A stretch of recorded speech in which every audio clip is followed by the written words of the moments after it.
Assalamualaikum warahmatullahi wabarakatuh. Saya Anissa Fadli Askumi, CGP Angkatan 4 dari SMA Negeri 1 Keraksaan, Probolinggo. Saya akan mengangkat budaya positif yang ada di sekolah saya, yaitu dengan judul Terciptanya Budaya Tomate di Sekolah. Hal yang melatar belakangi kegiatan atau aksi nyata saya adalah bahwa budaya baik kita untuk tomate. Apa itu tomate? Tomate adalah tolong, maaf, dan terima kasih perlahan mulai terkikis oleh teknologi yang tidak diimbangi dengan pembiasaan-pembiasaan baik. Bahkan ini pun juga terjangkiti oleh siswa SMA untuk saat ini. Maka aksi nyata saya kali ini akan kembali membiasakan budaya tomate di sekolah saya, yaitu di SMA Negeri 1 Keraksaan. Saya mengangkat aksi nyata budaya baik atau budaya positif tentang tomate ini adalah kembali lagi untuk membudayakan tomate untuk terwujudnya karakter baik sesuai dengan profil pelajar Pancasila. Dan sangat berterima kasih kepada pihak-pihak yang mendukung aksi nyata saya kali ini. Terlebih kepada Bapak Kepala Sekolah SMA Negeri 1 Keraksaan, Bapak Bambang Sudiarto SPD MMPD, beserta guru PA, kemudian siswa-siswa saya, murid dan sarana prasarana sekolah serta wali murid. Tolak ukur yang saya lakukan adalah terlihatnya dari kebiasaan baik yang diterapkan siswa dengan cara mereka mengucapkan kata-kata tolong saat ia membutuhkan bantuan, kemudian mengucapkan kata maaf ketika melakukan sesuatu kesalahan, dan mengucapkan kata terima kasih saat mendapatkan sesuatu. Berikut adalah aksi nyata yang telah kami lakukan di sekolah kami. Kita memulainya dari kelompok kecil, yaitu dari kelas-kelas, yaitu dari sebuah kelas mereka membentuk kelompok untuk menyusun keyakinan kelas mereka.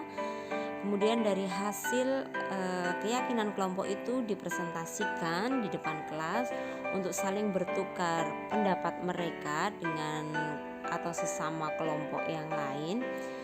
Kemudian dari keyakinan satu kelas itu didapatkan suatu keyakinan kelas tomate, yaitu kata tolong saat kita membutuhkan bantuan, maaf saat kita melakukan suatu kesalahan, dan mengucapkan terima kasih saat kita mendapatkan sesuatu. Selain secara langsung kata tolong, maaf, dan terima kasih ini, kita juga melakukan pembiasaan atau budaya baik ini secara online atau berkomunikasi di media sosial. Selain saya melakukan aksi nyata saya di kelas-kelas, saya juga melakukan diseminasi kepada teman-teman guru di SMA Negeri 1 Keraksaan. Kami melakukan diseminasi budaya baik atau budaya positif ini bersama berkolaborasi dengan CGP yang lain yang satu sekolah dengan saya. Berikut saya tampilkan atau saya sajikan kegiatan diseminasi budaya positif di sekolah saya SMA Negeri 1 Keraksaan. Assalamualaikum warahmatullahi wabarakatuh.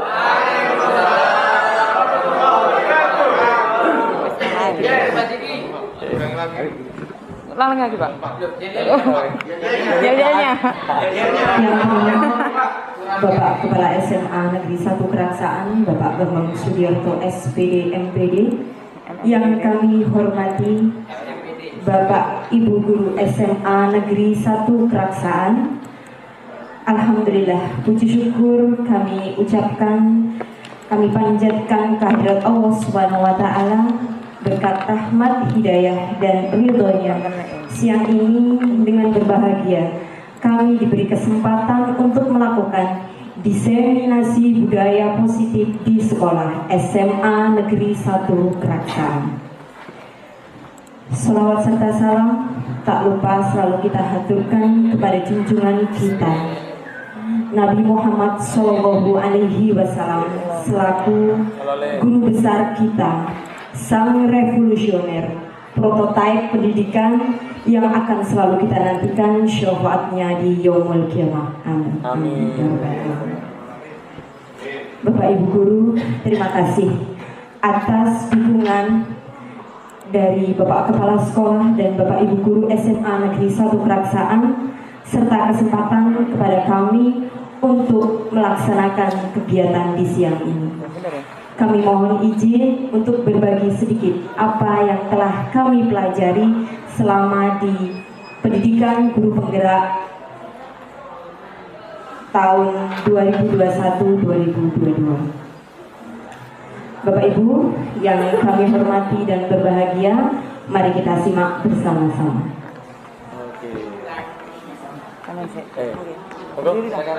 Mari kita beri aplaus untuk Bu Anissa.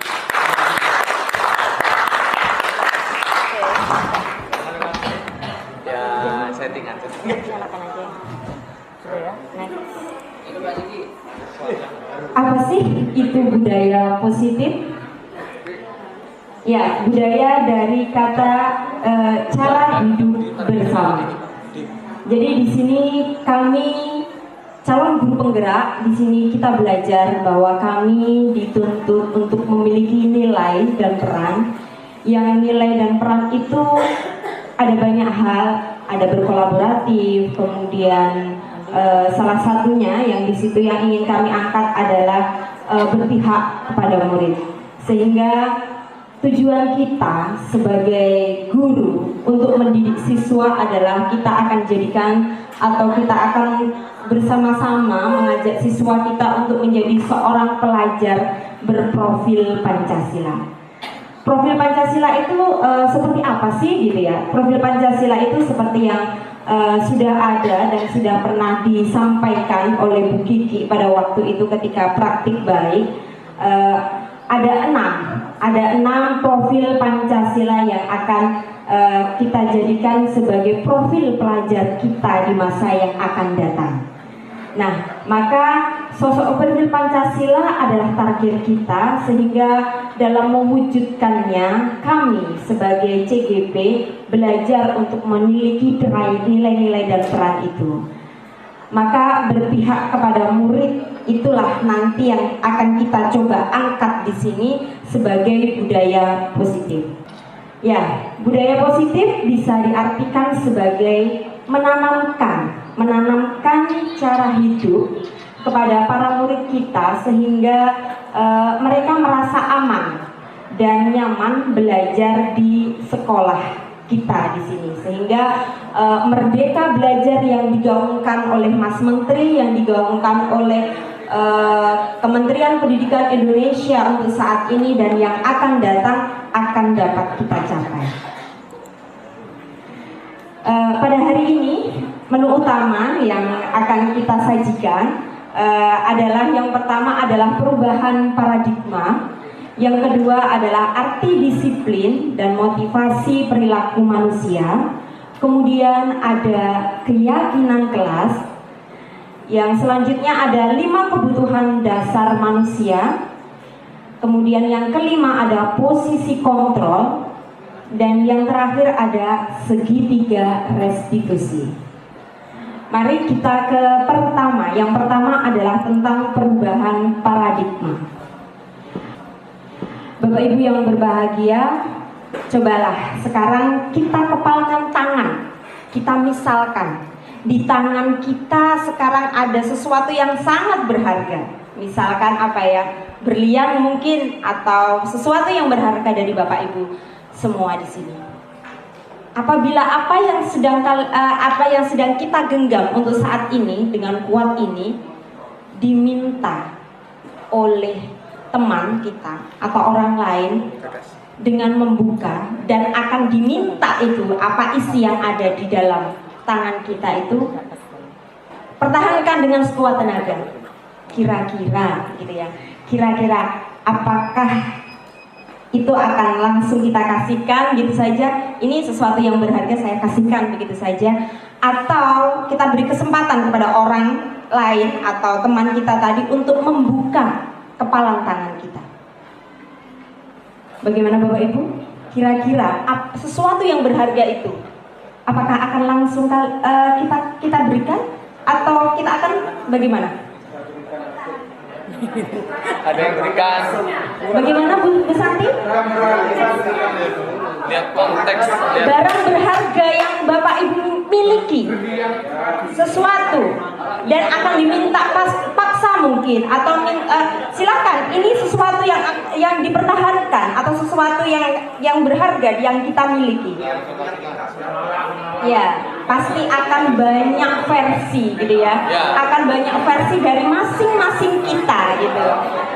Ya, kalau dari Bu Santi bilang lihat dulu konteksnya, siapa yang minta gitu ya. Lihat dulu apa yang isinya di sini, untuk apa tujuannya. Nah, maka dari itu Bapak Ibu, segala sesuatunya jika itu sudah bermula dari diri sendiri gitu ya, bukan dari luar, motivasinya dari luar atau dari diri sendiri, itu akan berbeda. Jika sesuatu yang kita miliki dan ingin memang kita sampaikan atau kita sharing kepada teman atau orang lain atau orang yang kita sukai atau orang lain, maka itulah mungkin sesuatu yang bisa kita berikan dengan tulus begitu ya. Tetapi jika sesuatu itu prinsipil atau memiliki, yang kita miliki, kemudian ada orang lain atau orang luar untuk memaksa mengambil, pasti secara manusiawi orang itu akan berusaha untuk mempertahankan.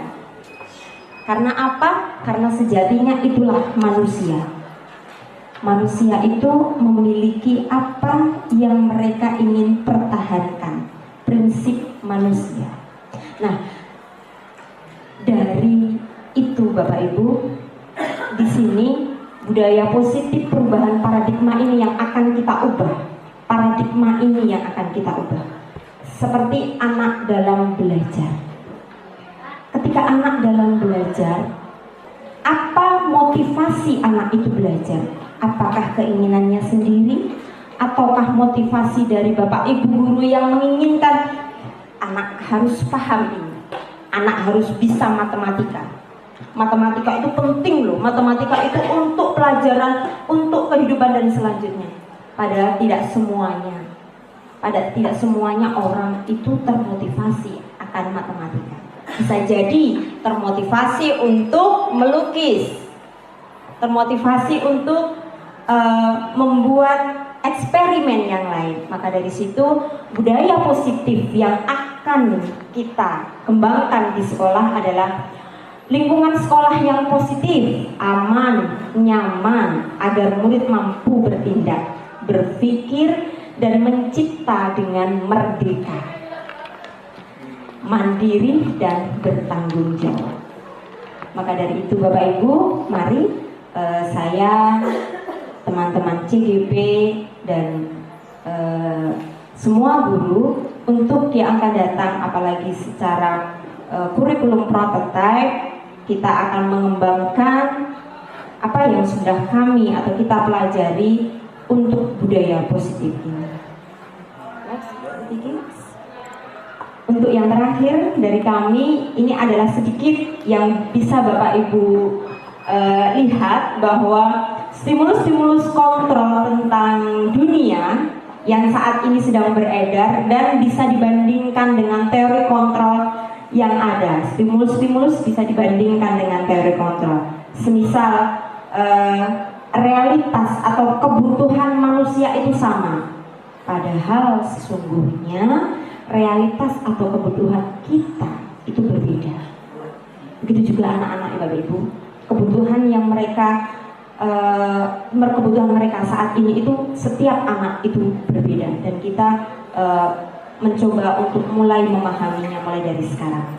Kemudian semua orang itu melihat hal yang sama, padahal tidak.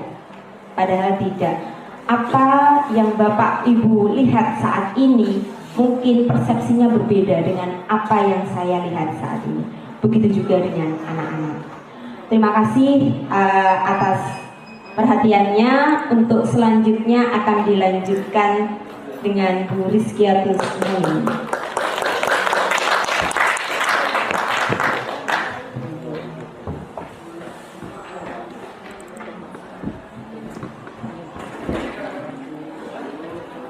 Baik, terima kasih Bapak Ibu. Masih awal ya, jadi separuh tegang. Melanjutkan, jadi untuk yang kedua, sesuai dengan yang diinformasikan oleh Bu Anissa, bahwa budaya positif yang bisa kita implementasikan di sekolah itu tentang disiplin diri dan teori motivasinya. Sekarang sebelum kita ke pembahasan, ada 4 pertanyaan pemantik nih Bapak Ibu. Bagaimana cara murid disiplin? Kemudian siapakah yang bisa mendisiplinkan murid? Apakah guru atau bapak kepala sekolah atau orang tua mereka? Atau mereka sendiri yang bisa mendisiplinkan dirinya, dan mengapa begitu ya? Nah, sekarang kita pelajari ini sesuai ilmu yang sudah kami dapatkan di PGP, Pendidikan Guru Penggerak. Arti dari disiplin dan merdeka belajar sesuai dengan Ki Hajar Dewantara. Kembali kami tetap menggunakan prinsip atau filosofi pendidikan sesuai dengan Bapak pendidikan kita. Beliau berkata, di mana ada kemerdekaan, disitulah harus ada disiplin yang kuat. Sungguh pun disiplin itu bersifat self-disiplin, yaitu kita sendiri yang mewajibkan kita dengan sekeras-kerasnya. Nah, tetapi itu sama saja, sebab jikalau kita tidak cakap melakukan self-disiplin, wajiblah penguasa lain mendisiplinkan diri kita. Nah, dari situ dan peraturan demikian itulah harus ada di dalam suasana yang merdeka. Jadi ini membuka wawasan saya khususnya, Bapak Ibu. Selama ini kita selalu digembar-gemborkan oleh merdeka belajar. Nah, ini mumpung ada siswa, kadang-kadang siswa itu begini, merdeka belajar Bu, kita nggak belajar juga nggak apa-apa kan gitu ya. Merdeka belajar ya, nggak belajar ya kita merdeka aja gitu. Nah, setelah saya membaca ini, baru terpikir bahwa arti kata merdeka belajar itu juga harus diimbangi oleh disiplin diri. Disiplin, kalau misalkan disiplin diri itu belum bisa terbentuk secara intrinsik, berarti harus ada penguasa-penguasa yang bisa mendisiplinkan kita. Kalau di sekolah, bisa dari guru ataupun dari kepala sekolah dan warga lainnya yang mendukung. Nah, merdeka sendiri menurut Ki Hajar itu, ini masih belajar bahasa Jawa. Mardika iku jarwonya, noramung lepasing pangrih, nging uga kuat kuwasa amandiri priyangga, katanya begitu. Merdeka itu artinya tidak hanya terlepas dari perintah, akan tetapi juga cakap untuk memerintahkan diri sendiri. Itu maksud merdeka belajar. Jadi bukan berarti merdeka belajar lalu kita merdeka aja untuk tidak belajar, begitu ya Bapak Ibu. Tapi yang perlu dipahamkan kepada siswa kita, arti dari merdeka belajar itu mereka juga mempunyai komitmen atau disiplin diri untuk membuat mereka belajar secara mandiri. Itu dia. Oke. Jadi bisa disimpulkan, disiplin diri di sini dapat membuat seseorang menggali potensinya menuju kepada sebuah tujuan, sesuatu yang dihargai dan bermakna. Yang kedua, disiplin diri dapat mempelajari bagaimana cara kita mengontrol diri dan menguasai diri untuk memilih tindakan yang mengacu pada nilai-nilai yang kita hargai. Jadi itu adalah disiplin diri Bapak Ibu. Dan yang terakhir, saya datang tepat waktu, saya menghargai waktu masuk sekolah. Jadi seperti itu. Jadi keyakinan kelas itu seperti itu. Sesuatu yang abstrak yang kita bimbing untuk bisa dibuat oleh anak-anak. Kemudian yang berupa itu tadi pernyataan universal dan belum tadi. Ya, dan yang terakhir bedanya keyakinan kelas dan peraturan kelas adalah keyakinan kelas ini bisa kita tinjau sewaktu-waktu. Misalnya suatu saat ada anak-anak kita yang ternyata mayoritas berasal daerahnya jauh, ternyata kebetulan kita dapat anak-anak yang jauh dari sekolah yang sekitar 20 kilo rata-rata 5% misalnya ini Bapak Ibu. Ya artinya keyakinan kelas yang kita buat harusnya menyelaraskan dengan kondisi dari anak-anak kita. Jadi seperti itu. Jadi keyakinan kelas ini bisa ditinjau sewaktu-waktu. Jadi seperti itu. Bedanya dengan peraturan itu. Artinya kalau peraturan biasanya kan lebih teknis, ini lebih teknis, namun teknis tapi baunya universal atau abstrak seperti itu. Kemudian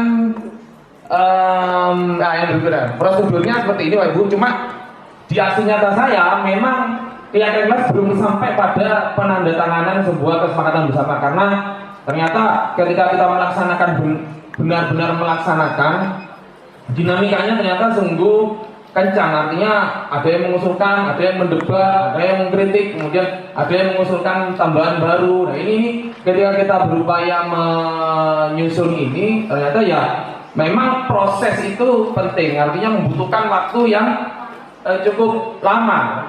Karena memang di keyakinan kelas ini guru itu sebagai pamong yang menyupervisi, artinya tidak kita, oh tidak itu aja yang bukan, jadi tidak seperti itu Pak Ibu. Jadi harus benar-benar berasal dari anak, bedanya dengan konsekuensi atau sanksi seperti itu. Kemudian jadi saya masih pada tahap kedua, mau ketiga.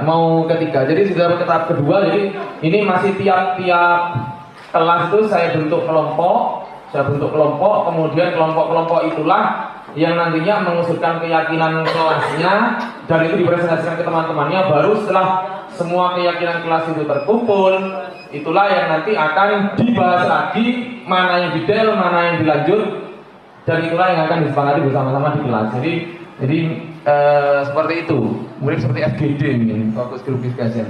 Kemudian berikutnya yang terakhir, ini keyakinan kelas benar-benar menghindari apa yang dinamakan kata-kata negatif Bapak Ibu. Jadi memang diusahakan kalau kita bersama anak-anak membuat keyakinan kelas itu menghindari stigma negatif. Jadi misalnya kalau anak kan kemarin sempat ada yang mengusulkan dilarang melepas sepatu di kelas saat jam pembelajaran.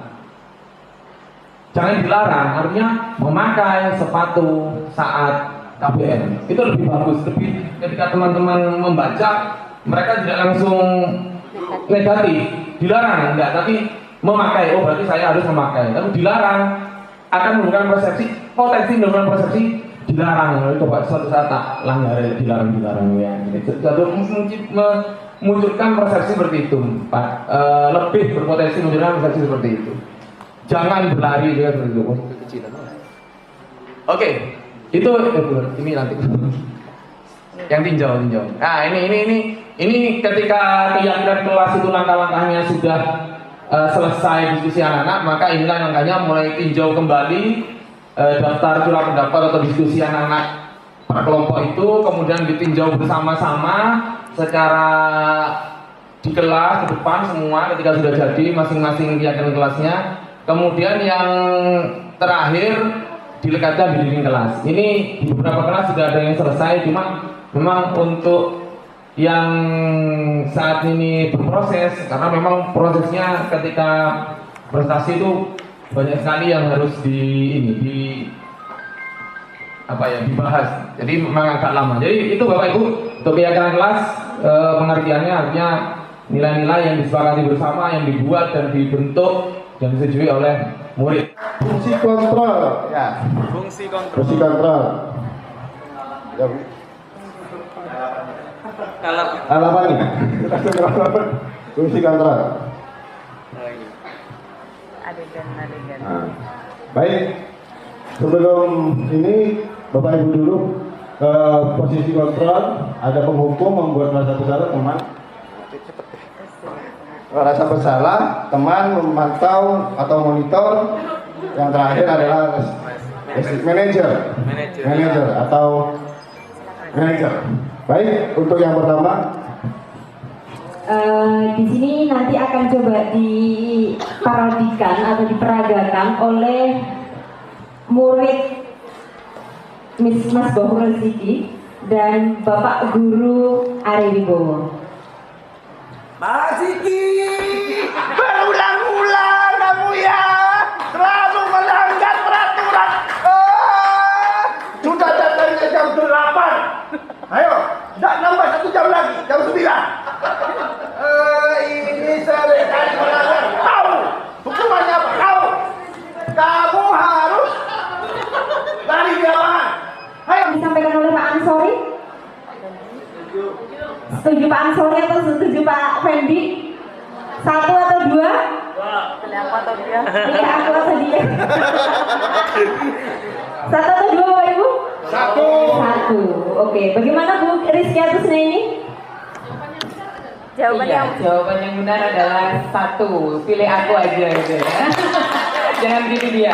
Penghukum. Jadi tipe penghukum ini guru itu tanpa bertanya, tanpa menanyakan alasan, tanpa melihat keadaan, itu langsung menjudge anak dan menghukum. Ke Bu Anissa sebentar ya, ke depan ruang guru. Bu Anissa tunggu.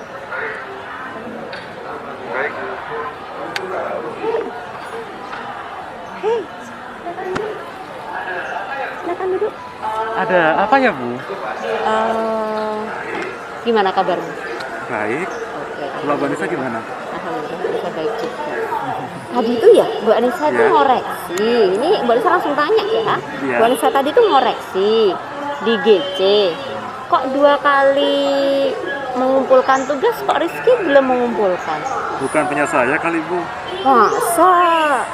Ini loh Rizky, iya kan? Benar. Iya. Kenapa Ki?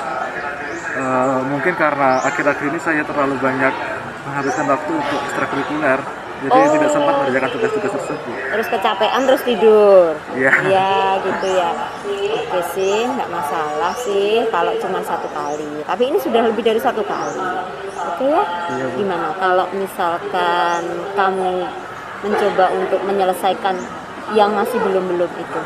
Sanggup nggak? Sanggup ya? Iya. Oke ya.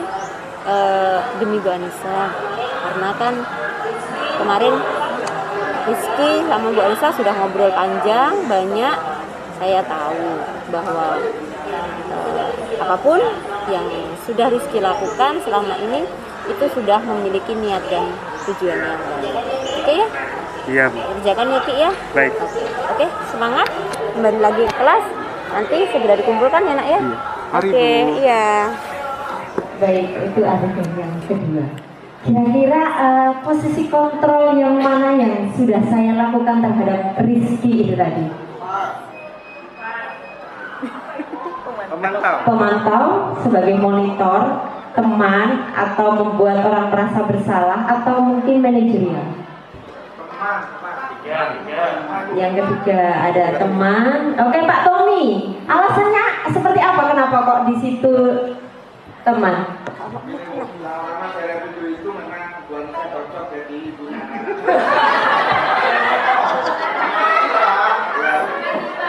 Saya lihat sangat berwibawa sekali seorang ibu guru tidak langsung menghukum, tidak menyalahkan dan menanyakan alasannya kenapa. Dan cara komunikasinya sangat keluarga sekali. Jadi saya setuju di poin yang nomor 3. Jadi menganggap bukan sebagai penghukum atau langsung menyalahkan, menganggap jadi kayak temannya, kayak saudaranya. Jadi akhirnya si murid itu menjelaskan apa adanya. Terima kasih atas masukan besarnya Pak Tommy. Betul sekali ya, alasan dari Pak Tommy yang disampaikan bahwa yang saya coba peragakan di depan itu adalah guru posisi kontrol sebagai teman. Akan tetapi sebagai teman di sini ada hal yang kurang baik, yaitu apabila mungkin tidak dengan saya, siswa itu tidak melakukan hal yang sama, sehingga apabila mungkin nanti saya tinggalkan misalkan atau mungkin dengan guru yang lain, siswa tidak akan melakukan tugas itu secara kemauan dirinya sendiri. Alasannya bukan karena dirinya sendiri, tapi karena saya sudah terlanjur dekat dengan Bu Anissa, nggak enak saya nanti kalau misalkan saya tidak menyelesaikan tugasnya. Oke, untuk peragaan yang selanjutnya, kira-kira posisi kontrol yang mana? Sudah satu kali ini saya kasih tahu kamu. Ya maaf Pak, tadi saya keburu-buru. Ya sudah, saya tidak mau melihat seperti ini lagi. Masa saya harus berkali-kali mengingatkan kamu tentang memakai sepatu kalau mau keluar kelas. Ini sekolah, Sefa, bukan lapangan, bukan pasar. Ya? Ya, maaf Pak, tidak ada ulangi lagi nanti. Ya wis.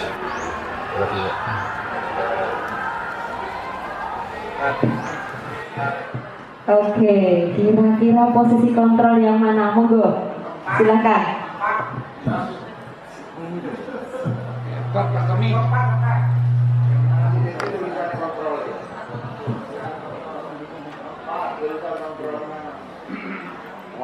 Oke, pemantau, monitor, orang merasa bersalah atau manajerial, monggo disampaikan. Yang mana? Pak Taufan. Atapan yang mana Pak? Pak Taufan pilih yang mana? Nomor 2, membuat orang lain merasa bersalah. Alasannya Pak Taufan? Alasannya kenapa nomor 2? Karena dengan pendekatan yang manusiawi, akhirnya siswa itu akan merasa salah. Jadi dia tidak merasa dijudge, tapi pendekatan secara manusiawi dia sadar bahwa dirinya salah. Ya. Terima kasih Pak Taufan. Jadi jawabannya adalah membuat orang merasa bersalah. Jadi membuat merasa bersalah. Jadi tadi ada kata kamu sudah mengecewakan. Jadi kan seolah-olah ini sudah kayak memelas kepada murid dan membuat diri kita itu sudah sangat perhatian, akhirnya dikecewakan sama murid. Tapi dalam hal ini membuat orang lain merasa bersalah ini ada akibatnya. Lebih parah daripada fungsi kontrol sebagai penghukum, karena murid akan menjadi pendendam kepada guru yang bersifat yang memiliki fungsi kontrol seperti itu. Memendam emosi, yang tertekan emosinya di dalam hatinya. Jadi lebih besar daripada penghukum. Ngecing lah bahasanya itu, ngecing. Jangan sampai ketemu Pak Ari lagi. Pak Ari jahat itu. Pak Ari sudah jelek, jahat lagi itu. Jahat itu Pak Ibu. Selanjutnya Bu Kiki. Berapa anak? Kelas 11 Bu. Kelas 11? IPA 2. IPA 2. Ya, Arsa baru datang ini? Iya Bu. Iya. Barusan Bu Kiki dapat laporan dari Pos Satpam. Iya Bu. Apakah benar Arsa tidak memarkir sepedanya di belakang? Iya benar Bu, saya parkir di tempat parkir ruang guru. Di ruang guru, di parkir tempat guru, di tempat parkir guru. Kenapa? Saya buru-buru. Buru-buru, iya. Tapi Arsa tahu kalau itu melanggar peraturan? Tahu. Peraturannya, bunyi peraturannya juga masih ingat ya? Akan ada poin ya yang Arsa dapatkan kalau melanggar tentang parkir ini. Berapa poinnya Arsa? 5 poin. 5 poin? Yakin? Coba Bu Kiki kebetulan membawa ini surat catatan-catatan poin. Coba dibaca Arsa. Yang 5 poin apa saja? Nah ini termasuk nggak pakai? Iya, 5 poin ya. Coba kalau yang parkir berapa? 10 poin. 10 poin Arsya. Jadi dapat berapa poin hari ini Arsya? 15 poin. 15 poin. Sudah cukup 15 poin Arsya? Mau dilanjut? Tidak. Tapi Arsya ikut pergi habis ini ya. Kita ke BK, kita ketemu dengan Pak Ziki untuk memproses ya setidaknya untuk jera agar Arsya jera dan tidak mengulangi kesalahan itu. Oke, Sa? Ya, baik. Oke. Ayo kita berangkat sebelum ini. Terima kasih.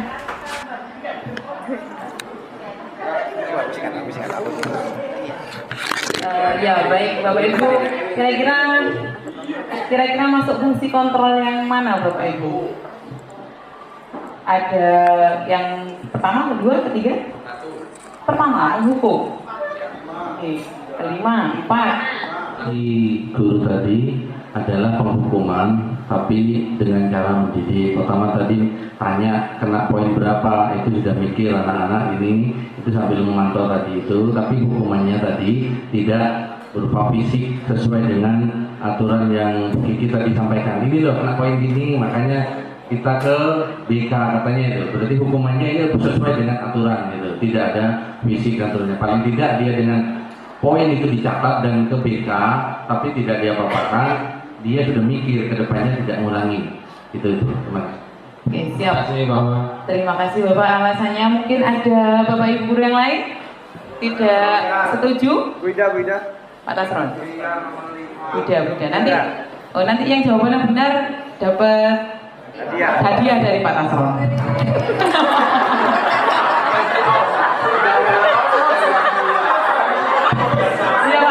Praktek Pak.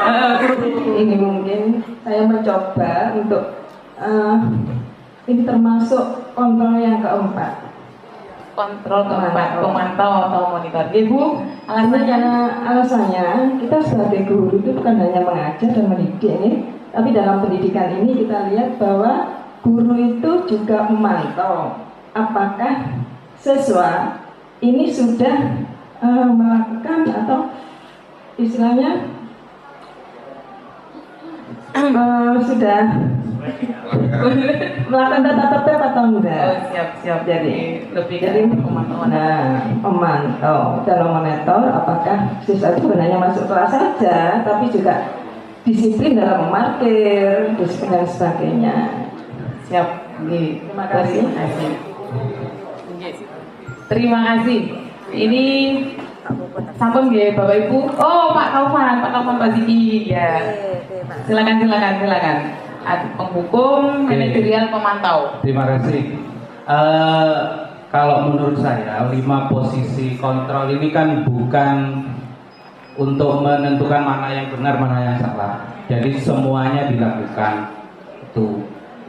Kalau saya setelah 1, 2, 3, 4, 5 semuanya dilakukan. Tuh.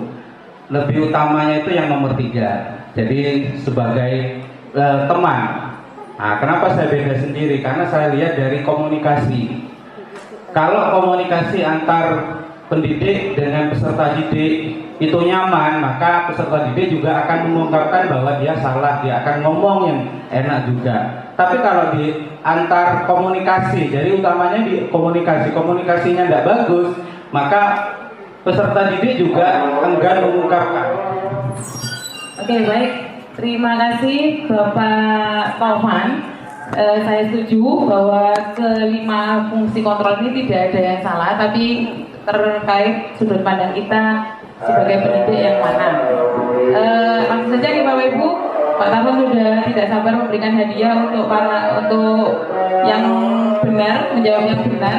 Ya, kebetulan sebenarnya video tersebut mewakili dari fungsi kontrol keempat Bapak Ibu. Jadi pemantau atau monitor ya. Ya, monggo Pak Nasrul UI sebagai partner abadi. Wih, dapat amplop. Iya, terima kasih Pak Nasrul. Ya, kenapa begitu ya? Kenapa? Kemudian apa bedanya dengan penghukum? Sebenarnya begini, untuk fungsi kontrol, fungsi monitor itu sendiri, itu guru lebih mempunyai catatan-catatan atau secara sistematis, ya, secara sistematis mereka guru konsekuensi dari peraturan tersebut atau hukumannya. Tapi bedanya dengan penghukum tadi Pak Wan jawab penghukum. Kalau penghukum itu langsung, gitu Pak. Tidak ada aturan kemudian aturannya jika begini maka hukumannya ini, tidak ada. Kalau penghukum ketika itu langsung disuruh apa? Begitu Bapak Awan. Jadi kalau yang kontrol itu lebih ke arah kita memperhatikan aturan sekaligus apa konsekuensi dari melanggar aturan tersebut dan sudah berupa peraturan, begitu Bapak. Terima kasih Bu Is, terima kasih Pak Tovan, terima kasih Bu Ida. Ini untuk yang terakhir Pak Ziki. Ini sudah makan? Berangkat ke sini tadi sudah sarapan atau masih belum? Masih belum Pak, karena buru-buru tadi Pak. Oh gitu. Akhirnya ini ya. Oh iya. Ketika sudah sampai di sini, apa yang Faton rasakan sehingga Faton harus ke sini? Ada yang ingin kamu sampaikan? Kira apa nih? Tadinya saya malamnya itu masih ngerjakan tugas kebanyakan. Jadi bangunnya itu kesiangan Pak. Jadinya buru-buru ke sini Pak. Tidak bisa. Akhirnya hari ini datangnya lebih lambat dari biasanya. Biasanya datang jam berapa? 7 kurang 15 biasanya ada di sini. Oh, sekarang ini sudah jam berapa ini? Jam 7:04 sudah ya, 15 menit ya. Artinya ini ya, apa namanya? Lebih lambat dari biasanya ya. Di kelas kan ini Faton, ini kan kita Faton dan teman-teman termasuk juga dengan Wajikan kita sudah membuat apa yang kita namakan keyakinan kelas. Menurut kamu, apa yang Faton lakukan hari ini itu bagaimana Le? Kalau kita ini bercermin, berefleksi dari keyakinan kelas yang sudah kita buat bersama.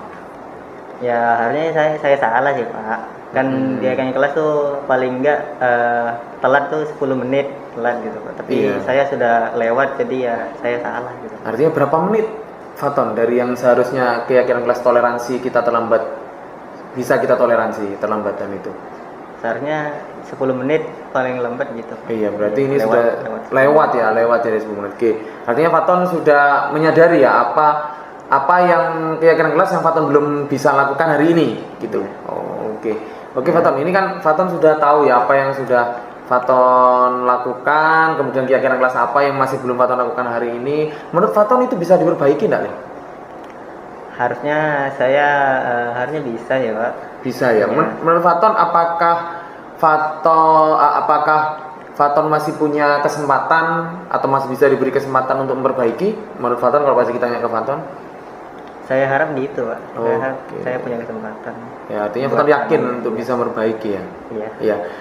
Faton kan sudah ini yakin untuk memperbaiki. Kemudian sudah mengakui bahwa ada keyakinan kelas yang belum Faton lakukan dengan baik hari ini. Apa yang Faton rencanakan, yang akan Faton lakukan untuk bisa memperbaiki ini? Menurut Faton bagaimana? Ya saya mungkin untuk ngatur gimana waktu belajar saya sama waktu tidur saya biar agak lembat lagi gitu Pak. Oke, artinya untuk telat lagi. Oke, untuk memanajemen ini ya, manajemen kegiatan waktu juga. Oke, terima kasih Bapak Ibu, ini giliran saya. Jadi untuk yang terakhir adalah posisi kontrol yang harapannya memang bisa kita praktikkan bersama di akhir. Artinya ketika kita manajerial posisi manajerialnya adalah posisi yang diharapkan, posisi kontrol yang diharapkan dapat menjadi rujukan atau pegangan Bapak Ibu dalam menghadapi setiap peserta didik kita, terutama dalam hal ketika terjadi perilaku malaswa atau perilaku yang tidak sesuai dengan norma. Karena pada posisi inilah kita berupaya untuk mengempower anak-anak atau memberdayakan anak-anak supaya mampu menyadari, kemudian menyadari dan juga mengetahui kira-kira apa sih yang akan saya lakukan ketika saya sudah melakukan ini, dan kira-kira ketika saya sudah melakukan ini, kegiatan ini, apakah saya masih bisa memperbaiki, dan kalaupun saya diberi kesempatan memperbaiki, saya ingin melakukan apa, saya mau merencanakan apa. Itulah yang selama ini mungkin perlu kita bisa terus kembangkan. Artinya kita tidak setback ke ini, tidak setback ke belakang. Artinya kenapa kamu melakukan ini, kamu loh harusnya tidak melakukan ini. Jadi tidak setback, artinya what's next. Jadi kalau ada 5W1H itu ditambahin satu lagi, yaitu what's next, atau apa yang akan kamu lakukan berikutnya. Jadi posisi manajerial itu bagaimana membimbing anak-anak untuk what's next, apa yang kamu lakukan, apa yang kamu rencanakan ketika ini sudah terjadi. Jadi seperti itu Pak Bu. Jadi seperti kalau Pak Tovan tadi, sebenarnya semua posisi kontrol ini punya momennya masing-masing, mulai dari penghukum, pemantau, teman hingga manajerial. Cuma memang masing-masing punya plus minus, masing-masing punya kelebihan dan kekurangan. Namun memang yang diharapkan untuk bisa kita capai ketika murid kita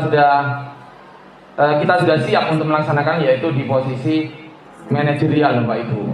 Jadi seperti itu. Jadi ada penghukum, ada membuat orang merasa bersalah, ada teman, ada memantau. Harapannya setelah 4 itu sudah pernah kita lakukan, kita akan mencoba naik ke yang posisi ke-5, yaitu posisi manajerial. Artinya anak itu tidak lagi dapat judgement, tidak lagi mendapat hukuman, tapi mendapat tanggung jawab untuk bertanggung jawab atas dirinya dan pilihannya.